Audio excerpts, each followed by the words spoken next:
Hello everyone, board बाबा में आप सभी का स्वागत है। हमें विकास गुप्ता और आप हैं हमारे प्यारे प्यारे विद्यार्थीगण। तो कृपया ध्यान दीजिए, आज हम लोग पढ़ने वाले हैं अति सुधो स्नेह को मार्ग है पाठ का पूरा ऑब्जेक्टिव, जिसमें पूरा का पूरा PYQ यानी प्रीवियस ईयर क्वेश्चन होगा। यानी कि आपके पिछले एग्जाम में जितने भी क्वेश्चन पूछे जा चुके हैं वो सारे के सारे क्वेश्चन होंगे, और साथ ही साथ कुछ प्रैक्टिस सेट भी होगा, यानी उस पार्ट से रिलेटेड और भी कुछ ऑब्जेक्टिव होंगे जो आपके एग्जाम में पूछे जा सकते हैं। ओके, तो चलिए शुरू करते हैं। इससे पहले इस पाठ का अगर आपको भावार्थ मतलब नहीं पढ़े हैं, इस पाठ का यदि आपने भावार्थ एक एक लाइन नहीं पढ़ा है तो जल्दी से डिस्क्रिप्शन बॉक्स में जाइए, भावार्थ वाला पूरा का पूरा लिंक, कवि परिचय उसी में है, साथ साथ क्वेश्चन आंसर का भी लिंक डाल दिया गया है। क्लिक कीजिए, देख लीजिए, तब यहाँ पर आइए, आप सारा का सारा ऑब्जेक्टिव खुद से टिक करने लगेंगे।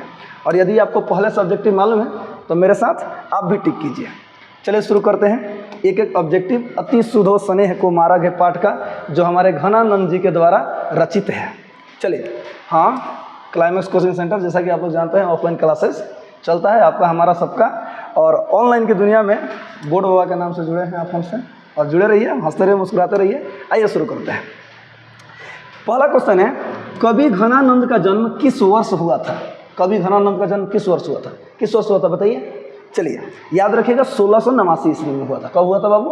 1689 ईस्वी में हुआ था। अगला क्वेश्चन है, घनानंद की मृत्यु कब हुई? घनानंद जी की मृत्यु कब हुई? जन्म और मृत्यु आप लोग याद रखिएगा। ओके, तो घनानंद जी की मृत्यु 1739 ईस्वी में हुई। ओके, आप ऑप्शन देख लीजिएगा, ऑप्शन देखने के बाद ही टिक कीजिएगा। 1739 ईस्वी में इनकी मृत्यु हुई। चलिए आगे बढ़ते हैं। अगला क्वेश्चन है, प्रेम की पीर का कवि किन्हें कहा जाता है? प्रेम के पीर के कवि किन्हें कहा जाता है? घनानंद जी को कहा जाता है। हाँ, आप भी बहुत तेज हैं, जिस चैप्टर के कवि हैं उसी चैप्टर को खूब बढ़िया से टिक कर रहे हैं कि ना। खैर कोई बात नहीं। तो घनानंद जी को प्रेम के पीर का कवि कहा जाता है। आगे बढ़ते हैं। घनानंद किस काल के कवि थे? घनानंद किस काल के कवि थे? याद रखिए, वो रीति युग के कवि थे।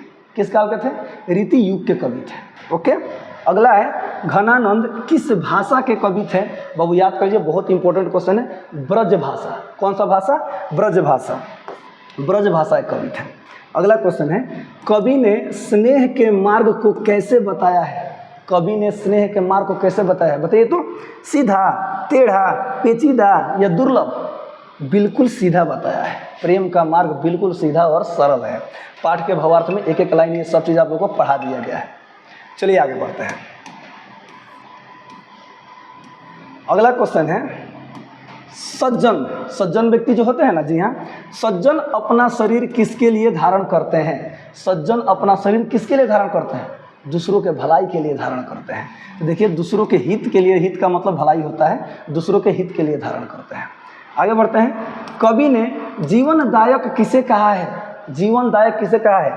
यदि आप क्वेश्चन पढ़ेंगे ना तो आपको देखिए, अमृत, जल, हवा, ये सब के सब जीवनदायक है, इनसे जीवन चलता है। लेकिन पाठ में कवि ने बादलों को जीवनदायक कहा है। किन्हें जीवनदायक कहा है? बादलों को जीवनदायक कहा है, याद रखिएगा। आगे बढ़ते हैं। अगला क्वेश्चन है, प्रेम के मार्ग में क्या नहीं चलता या चलती है?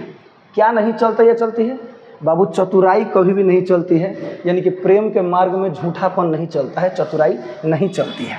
चलिए आगे ध्यान दीजिए। अगला क्वेश्चन है, घनानंद किस बादशाह के यहाँ मीर मुंशी का काम करते थे? मीर मुंशी का मुंशी जी, मुंशी जी समझ में आता है जी, जो सचिव वचिव होते हैं ना, सचिव लोग, उन्हें मुंशी जी कहा जाता है। तो मीर मुंशी का काम किस बादशाह के यहाँ करते थे? किसके यहाँ करते थे बताइए, जल्दी बताइए। अकबर के यहाँ, औरंगजेब के यहाँ, कि बाबर के यहाँ, कि मोहम्मद शाह रंगीले के यहाँ? किसके यहाँ? मोहम्मद शाह रंगीले के यहाँ करते थे। ओके, चलिए। रीति मुक्त काव्य धारा के सिरमौर कवि किन्हें माना जाता है? किन्हें माना जाता है रीति मुक्त? किन्हें? घनानंद जी को माना जाता है, याद रखिएगा। तो ये है ऑप्शन नंबर बी में, घनानंद। ओके, चलिए अगला क्वेश्चन है, घनानंद ने सुजान कहकर किसे संबोधित किया है? अपनी प्रेमिका को, अपने प्रेमी को। तो ऑप्शन नंबर ए देखिए क्या लिखा है, प्रीतम को, प्रियतमा को उन्होंने क्या कहकर संबोधित किया है? तो सुजान कहकर संबोधित किया है। ओके, अगला क्वेश्चन है, परहित के लिए देह धारण कौन करता है? यानी दूसरों के लिए देह धारण कौन करता है? राजा, साधु, सज्जन कि पशु? बिल्कुल सज्जन व्यक्ति परहित के लिए अपना देह धारण करते हैं। अगला क्वेश्चन ध्यान दीजिएगा। अगला लिखा है बाबू सरसों, एक शब्द लिखा है सरसों का हिंदी मानक शब्द है, यानी सरसों का अर्थ क्या है ये पूछा है। तो सरसों का अर्थ याद रखेगा, सरसों मत मार दी है, ठीक बा, सरसों का पौधा बहुत मारेंगे। रस बरसाओ, क्या होगा, रस बरसाओ। अगला क्वेश्चन है 15 नंबर, नेकू का आधुनिक मानक रूप क्या है, अर्थात नेकू का अर्थ क्या है, याद रखिएगा। नेकू का अर्थ होता है बाबू तनिक भी, क्या होता है, तनिक भी। अगला क्वेश्चन ध्यान दीजिएगा, अगला है घनानंद ने विरक्त होने पर अस्थायी रूप से कहाँ निवास किए, वृंदावन में। कहाँ बाबू, वृंदावन में। एक एक बात कवि परिचय भी पहले वाले वीडियो में, यानी कि उस पाठ वाले वीडियो में पढ़ाया गया, जो लिंक डिस्क्रिप्शन में, जाइए देखिए जल्दी से, ठीक है। यहाँ देखिए अगला क्वेश्चन है, घनानंद किस नर्तकी को प्यार करते थे, सुजान को। किसको, सुजान को प्यार करते थे।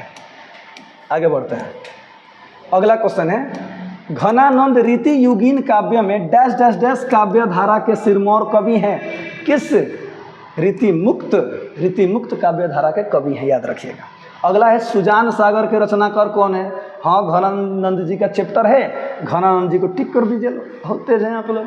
हाँ बिल्कुल यही है, सुजान सागर विरह लीला, ठीक है। ये भी किनका है बाबू, तो ये भी घनानंद जी के द्वारा रचित है, घनानंद जी के द्वारा लिखा गया है। ओके, आगे बढ़ते हैं। अगला क्वेश्चन है घनानंद का दूसरा पद किसे संबोधित करता है, बादलों को संबोधित करता है। घनानंद जी का दूसरा पद बादलों को संबोधित करता है। अगला क्वेश्चन है घनानंद अपने आंसुओं को कहाँ पहुँचाना चाहते हैं। घनानंद अपनी आंसुओं को अपनी जो प्रेमिका है ना, उनके आंगन में पहुँचाना चाहते हैं, यानी सुजान के आंगन में पहुँचाना चाहते हैं। वाह। अगला है कवि ने पर्जन्य किसे कहा है, कवि ने पर्जन्य बादल को कहा है। किसे कहा है बेटा, बादल को कहा है। अगला क्वेश्चन ध्यान दीजिएगा, अगला लिखा है अति सुधो स्नेह को मार्ग है जहाँ नेकु सयानप बाक नहीं। यह पंक्ति किस कवि की है, यह पंक्ति किस कवि के है, कौन सा चैप्टर पढ़ रहे हैं, अति सुधो स्नेह को मार्ग है, हमारे घनानंद जी की है, तो घनानंद जी को टिक कर देंगे। ओके चलिए, अगला क्वेश्चन है मो आंसू वनीही, देखिएगा मो आंसू वनीही लय बरसो कौन कहते हैं, तो हमारे घनानंद जी कहते हैं। कौन कहते हैं, घनानंद जी कहते हैं। अगला क्वेश्चन है घनानंद किस भाषा के कवि हैं, शुरू में बताएगा था ना कि ब्रज भाषा के कवि हैं। किस भाषा के कवि हैं, ब्रज भाषा के कवि हैं। अगला है वियोग में सच्चा प्रेमी जो वेदना सहता है उसके चित्त में जो विभिन्न तरंगे उठती है का चित्रण किया है।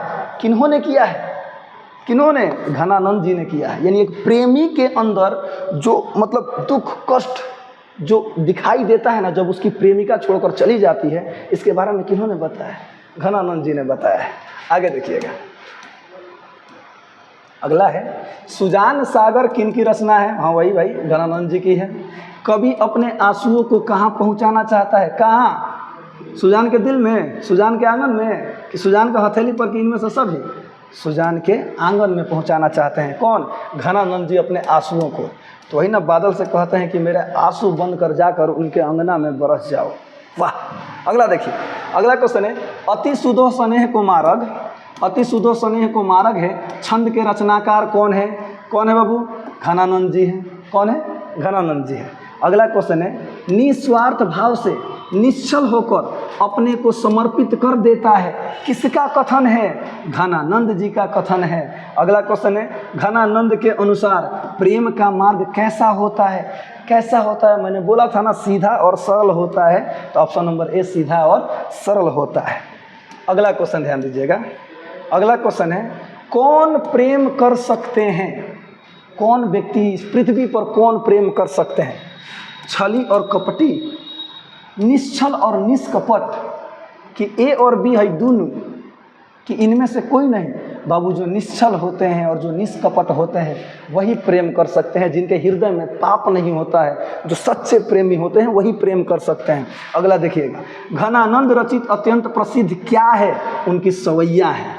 ये जो है ना अति सुधो स्नेह को मार्ग है, ये भी एक सवैया ही है। ओके, अगला क्वेश्चन देखिएगा कवि घनानंद का वध किसके सैनिकों ने किया, नादिर शाह, याद रखिएगा नादिर शाह के सैनिकों ने इनका वध कर दिया, याद रहेगा। तो ये पूरा का पूरा ऑब्जेक्टिव था इस क्वेश्चन का, और भी बहुत सारे ऑब्जेक्टिव आपको प्रैक्टिस कराए जाएंगे, डोंट टेक टेंशन। ओके, हंसते रहिए, मुस्कुराते रहिए, हमेशा खुश रहिए। मिलते हैं अगले वीडियो में, तब तक के लिए जय हिंद।